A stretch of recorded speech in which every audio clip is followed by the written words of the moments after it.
Moi, ce que je comprends pas, là, c'est vraiment comment tu peux dire des choses comme ouais, mais là, on va se ramasser à avoir des suicides parce qu'il manque de ressources, on va avoir du monde qui vont se blesser, on pourra pas les traiter, ça va tuer plus de monde.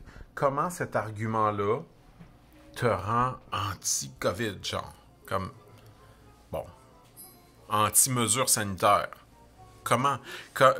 Si t'es vraiment du genre, ok, moi je trouve ça vraiment déplorable que le réseau de système de santé va aller aussi mal parce qu'on a une pandémie et qu'on soit obligé de reporter des chirurgies sur les reins, les cœurs, whatever, ben justement, respecte les mesures sanitaires de façon à alléger le fardeau sur le système de santé. Il est où ton argument? Tu sais, je comprends qu'à la base, je sais pas moi, tu peux te dire... est-ce que ça a vraiment été un virus qui a été fait en Chine comme une attaque militaire? Pourquoi pas? Je veux dire, c'est une dictature complètement fucked up, la Chine, c'est possible. Tu sais, je veux dire, l'idée même d'une conspiration est pas du tout improbable. La conspiration, ce n'est qu'une façon de parler de l'attaque de l'ennemi et des ennemis qui nous ont attaqués, il y en a eu plein. Par contre, dans l'histoire de l'humanité en général, l'ennemi qui nous a attaqués, il nous a attaqués pour une raison. Et des fois, il y avait des barbares pathologiques, mais souvent, ton père avait tué son frère, puis il y a nana, fait qu'il y avait vengeance. Bref, il y avait une explication. Il y avait une logique à la chose. Donc, je veux juste dire que la conspiration en soi n'est pas nécessairement illogique, mais le fait de conclure à poser des actions qui vont contre notre propre bien-être collectif, ça, je le comprends pas. Tu sais, comme... Je sais pas, moi, les Anglais, quand ils se faisaient bombarder par les Allemands, ce qu'ils disaient « Ah, c'est d'Allemand, c'est vraiment une conspiration, tout ce qu'ils veulent, c'est notre mal. » Puis là, donc, tu faisais rien par rapport à l'effort de guerre, puis... Tu sais, je veux dire, tu contribuais à la lutte. Tu sais, ils doivent-tu être découragés, même, le monde de santé, qui sortent de chiffres de 18 heures ou whatever, puis qui ouvrent leur Facebook pour lire des commentaires complètement stupides puis non solidaires, qui essentiellement rend leur travail pire. Ça doit être vraiment décourageant. Je pense pas qu'ultimement ces gens-là puissent leur dire grand-chose. Tu sais, je veux dire, on a fait le tour de la question. Si après 1 an, tu comprends toujours pas l'importance de protéger la vie des gens vulnérables autour de toi, si tu penses que, je sais pas moi, conduire sous, c'est pas grave parce que ça te tuera pas, puis tu comprends pas que l'idée c'est que toi, faut pas que tu tues les autres, à un moment donné, il n'y a plus rien à faire, tu sais. Puis, je sais pas, moi, je regarde par exemple aux États-Unis ce qui se passe avec Trump, je me dis, il se fait écraser en ce moment. Il est vraiment en train de perdre, là, à tous les niveaux, tu sais. Je veux dire, même la plupart des républicains le rejettent. Mais il va toujours avoir cette espèce de pourcentage de fanatiques-là qui vont être prêts à prendre, prendre la démocratie par les armes, prendre leurs États-Unis à eux. Et je pense que ce qu'on voit en ce moment, c'est qu'ils se font écraser. Ce qu'on voit en ce moment, c'est que on les met dans la cave. On les attache sur un poteau. Mais faut pas penser, faut pas se leurrer, faut pas croire qu'on va réussir à éliminer ce problème-là. Est-ce que dans le futur humain, on va réussir? Fort probablement. Mais ça sera pas tout de suite. Fait que je pense que pour l'instant, il faut rentrer plus dans un mode aiguisage d'épée. Dans un mode méditatif, yoga, prendre sa vitamine C, son zinc, sa vitamine D, travailler sur sa santé pour soi-même ne pas attraper le virus sans mourir, mais aussi continuer à respecter les mesures sanitaires pour ne pas le donner aux autres. Mais surtout aller à l'intérieur de soi. Trouver le lieu qui peut aider à guérir, tout simplement, dans la position plus spirituelle. Parce que la vraie problématique n'est pas vraiment environnementale, elle n'est pas sanitaire, et même pas écologique. Elle est spirituelle. C'est comment l'humain voit son rapport à la nature, comment il veut mater la nature, la dominer, comment il y a un manque de connexion entre son esprit et son animalité, qui fait en sorte qu'il est lui-même en train de s'auto-saboter. L'esprit intellectuel de l'humain est en train de détruire le corps animal de l'humain. Donc, c'est vraiment un problème spirituel dans le sens vraiment premier du terme. C'est l'esprit qui n'est pas capable de comprendre son rapport au monde physique dans lequel il vit. Donc, on pourrait dire que c'est une crise économique, que c'est une crise environnementale, mais je pense pas que c'est vrai. Je pense que c'est surtout une crise de conscience. Et comme je dis, il y a des gens qui comprendront jamais. Tu sais, combien de gens parlent de, je sais pas moi, juste comme pour donner un exemple par rapport, je parlais contre le fait qu'il y a bon, il y a une espèce de businessman corrompu qui a déjà été, qui a perdu plusieurs fois en justice, un peu comme on va faire un parallèle avec Salvaille, whatever.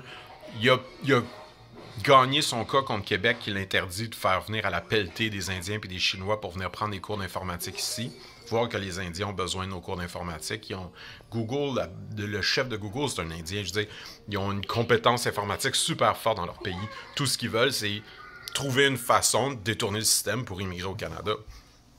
En soi, c'est pas grave. Sauf que le problème, c'est que l'argument principal de notre besoin économique, c'est « Ouais, mais les Canadiens veulent pas faire ces jobs-là. Ouais, mais moi, j'en veux pas de ces usines-là. J'en veux pas de cette prospérité économique qui détruit nos fleuves, qui détruit notre terre, qui détruit notre rapport à la mère-terre. » Donc, en partant, si ton argument, c'est économiquement, on a besoin pour faire rouler l'économie, je suis comme fuck l'économie. Ce qu'on veut, c'est une décroissance économique. Ce qu'on veut, c'est une reconnexion spirituelle.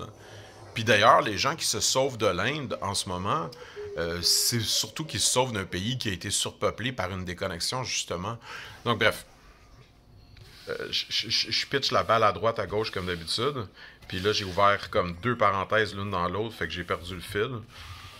Mais c'est juste pour dire que tu peux amener la question d'une façon comme d'une autre, mais si tu regardes, par exemple, les conspirationnistes qui vont toujours dire « Ouais, mais là, c'est pas bon pour l'économie, ça va tuer beaucoup de gens. » Ouais, mais attends, le rapport entre l'économie et l'environnement en ce moment va tuer beaucoup, beaucoup, beaucoup plus de gens dans le futur par rapport à la destruction globale qui va se faire. Donc, dire « Ouais, mais là, il faut que l'économie survive », quand on est en train de parler d'un problème de santé, montre à quelque part à quel point on est déconnecté. Tu sais, comme il y a une vieille j'ai rasé à voir son nom, Ananis Osibawana.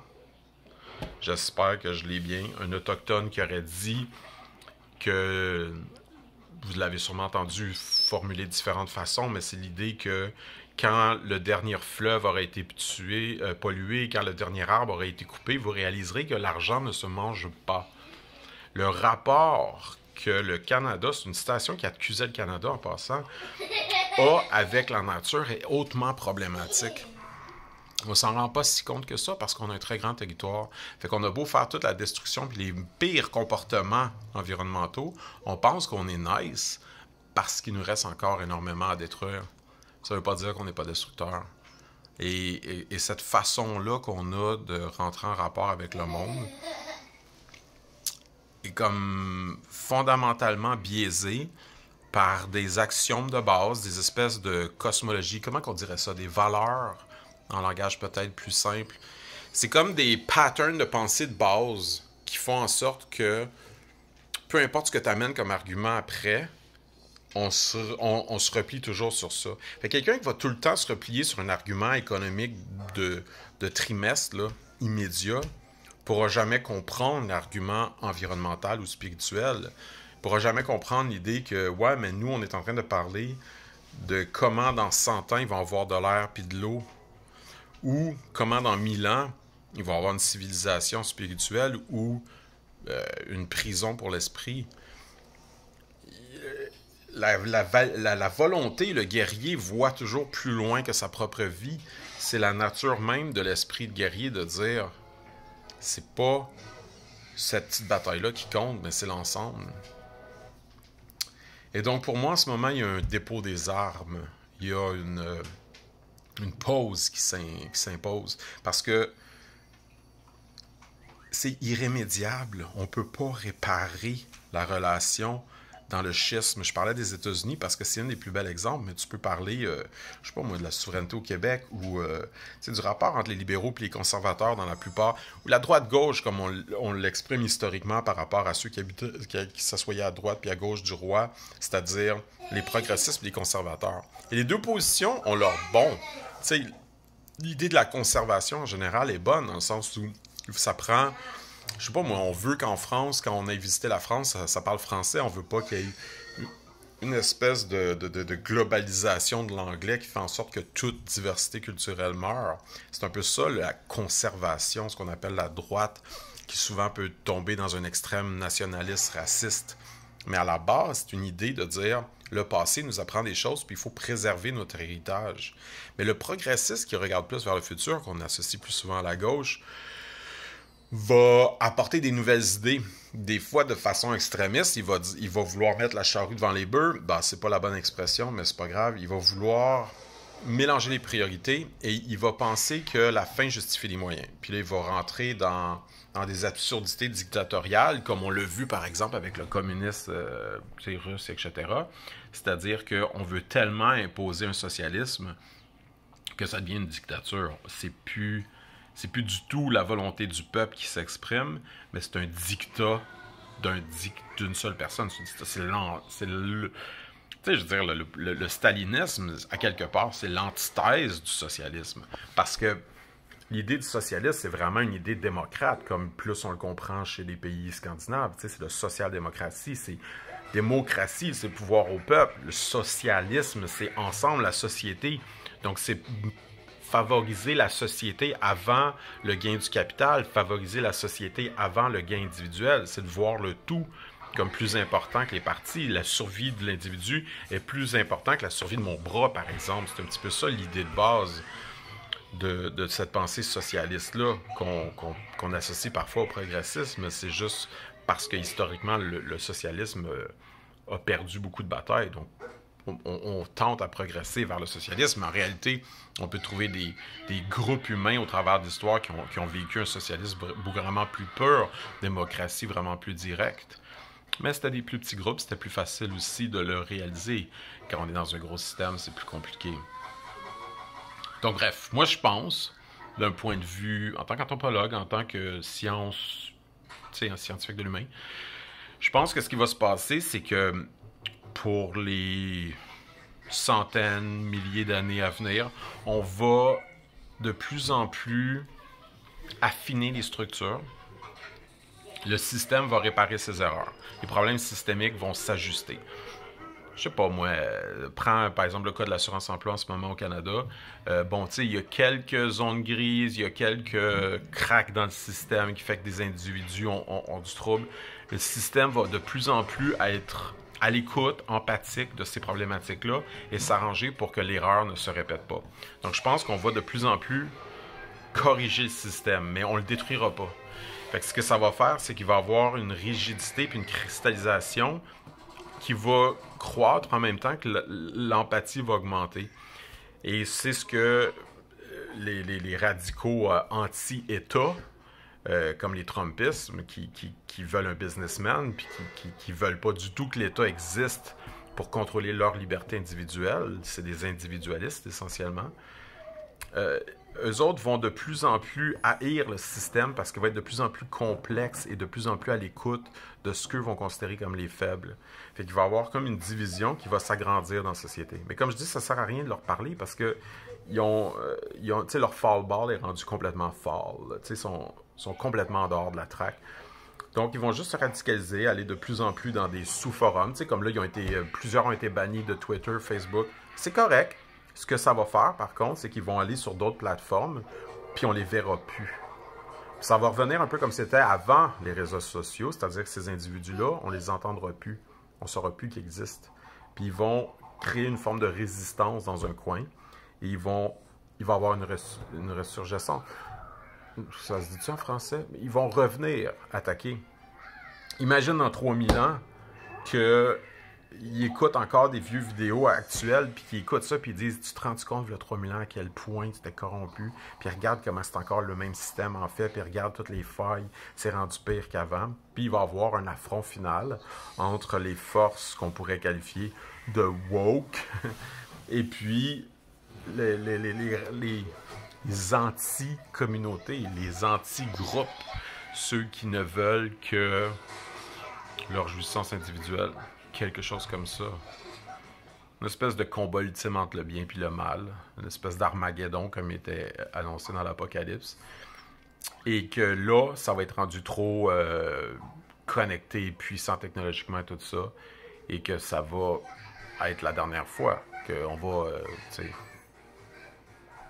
arriver à une forme d'unité planétaire, parce que cette espèce de résistance-là va être essentiellement détruite, littéralement tuée. Mais est-ce qu'on va survivre jusque-là? C'est une autre question. Je ne peux pas mettre ma main au feu. Je ne peux pas garantir, mais je pense que oui. Je pense qu'on va traverser ce qu'on vit en ce moment et qu'on va réussir à survivre. Puis que c'est aussi une des raisons pour laquelle il faut arrêter de leur donner autant d'importance. Je suis le premier coupable à avoir beaucoup parlé des conspirationnistes, mais je pense qu'il faut commencer à tourner la page puis carrément faire comme advienne que pourra, que sera, sera. Cela est, puis on ne peut plus faire grand-chose pour eux, puis on ne peut plus faire grand-chose contre eux, ne serait-ce qu'une défense.